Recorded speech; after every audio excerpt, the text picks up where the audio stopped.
इरादे बेजान हो जाए, चाहे आवाज बेजुबान हो जाए, तुम देश हित को अपने उसूलों में रखना, तुम देश हित को अपने उसूलों में रखना, ताकि अपना भारत महान हो। परम आदरणीय पधारे हुए श्री के समस्त नागरिकगण, विशिष्ट अतिथिगण, मेरे मान्यमान एवं पूर्व सहकर्मियों, सुरक्षा बल के जाबाज जवानों, प्रबुद्ध पत्रकारों एवं प्यारे बच्चों, आज मैं आप सभी का इस 79वें स्वतंत्रता दिवस पर हार्दिक अभिनंदन करता हूं। आज हम स्वतंत्रता की 78वीं वर्षगांठ मना रहे हैं। ये मेरा बड़ा सौभाग्य है कि मुझे आपके बीच में भी उपस्थित होने का मौका मिला। ये मेरा सौभाग्य है। साथियों, आज हमें जो ये स्वतंत्रता मिली हुई है, ये यूं ही नहीं मिली। इसके लिए कितने ही सपूतों ने अपने शौर्य, साहस और त्याग का परिचय दिए। उन्होंने हंसते हंसते स्वतंत्रता की दे दी, अपने प्राण उत्सर्ग कर। और उन महान सपूतों ने जो ये कार्य किया, आज पूरा कृतज्ञ राष्ट्र उनको नमन कर रहा है। आज मैं भी इस आजादी के महापर्व में आपके साथ उपस्थित होकर उन सभी वीर शहीदों को नमन करता हूं। और आज आपको जानकर खुशी होगी कि आज ऑपरेशन सिंदूर का भी 100वां दिन है। हम उन सभी वीर जवानों को पुनः नमन करते हैं, जिन्होंने अपने अदम्य साहस का परिचय दिया और ये दिखा दिया कि भारत की तरफ जो कोई आंख उठाता है तो उसकी हम आंख निकाल लें। हमारे वीर जवानों ने जिस बहादुरी से आतंकवादियों के ठिकानों को उनके घर में घुस करके तबाह किया, वो एक विश्व में एक मिसाल बनी। हमने विश्व में एक संदेश दिया है कि अब भारत वो नहीं सहेगा और आतंकवाद का इस देश से ही नहीं बल्कि पूरे विश्व से सहायक है। दोस्तों, आज जो हमें आजादी मिली हुई है, ये स्वतंत्रता है, मिली है, ये खाली एक शब्द नहीं है। इसके पीछे एक बहुत बड़ी जिम्मेदारी हम सभी के ऊपर। आजादी के इन 78 वर्षों हमने निसंदेह सभी क्षेत्रों में उल्लेखनीय प्रगति की, चाहे वो कोई भी क्षेत्र हो, उल्लेखनीय प्रगति की है। खासकर देश की सीमाओं के मामले, देश की सुरक्षा के मामले। लेकिन फिर भी हम ये देखते हैं कि आज भी हमें पूर्ण रूप से आजादी नहीं मिली।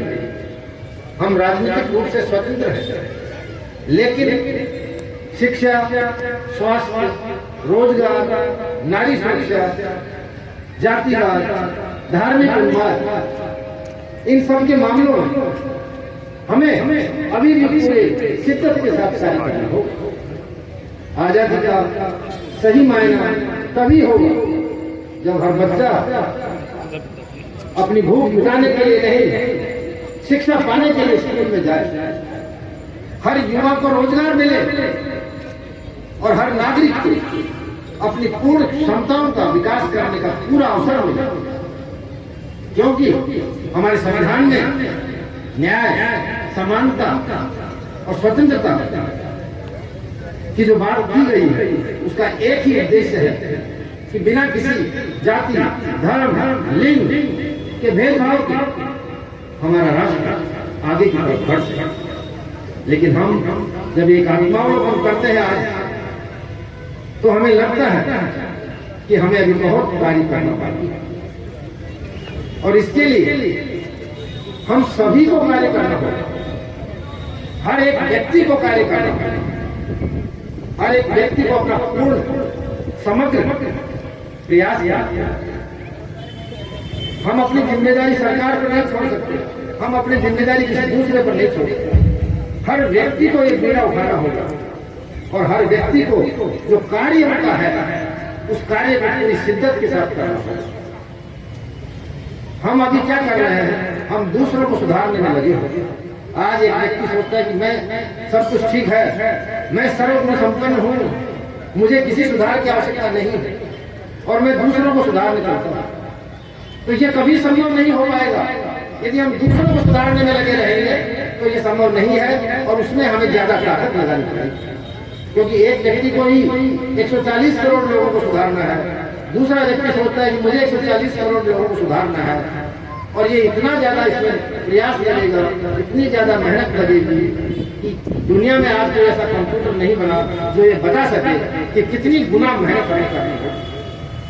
इसके उलट यदि हम ये सोचें कि सिर्फ मुझे अपना विकास करना है, मुझे अपने को सुधारना है, मेरे को अपनी ड्यूटीज निभानी है, तो ये एक चंद सेकंड के अंदर ये काम हो सकता है बिना किसी मेहनत के, बिना किसी सारी परेशानी।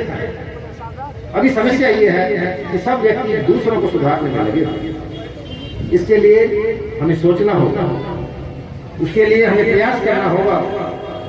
यदि सूरज की तरह चमकना है तो सूरज की तरह रोज जलना होगा, सूरज की तरह रोज जलना होगा। साथियों, आज की युवा पीढ़ी जो हमारा भविष्य है देश का, उनको इस बारे में सोचने की बड़ी आवश्यकता है, क्योंकि आजकल ये देखकर मुझे भी बड़ी वेदना होती है कि जिस प्रकार से हमारी युवा पीढ़ी सोशल मीडिया के चक्कर में व्हाट्सएप, यूट्यूब, फेसबुक पर अपना समय जाया कर रहे हैं। वो निसंदेह एक अच्छा प्लेटफॉर्म है, उसमें हमें बहुत सी जानकारियां मिलती हैं और उसका हमें पॉजिटिव यूज करना चाहिए, लेकिन उसका पॉजिटिव और नेगेटिव दोनों यूज है। जिस प्रकार से अग्नि से आप घर में अपना खाना पका सकते हैं, उसी आग से अपना आप घर भी जला सकते हैं। इसलिए हमें होश के साथ जीना है और विकास की प्रक्रिया में, इस विकास के महायज्ञ में हमें अपनी आहुति हर व्यक्ति को देनी चाहिए। हो गई है पीर पर्वत सी पिघलनी चाहिए, हो गई है पीर पर्वत सी पिघलनी चाहिए, अब हिमालय से कोई गंगा निकलनी चाहिए। मेरे सीने में जले आग या तेरे सीने में हो कहीं भी ये आग जल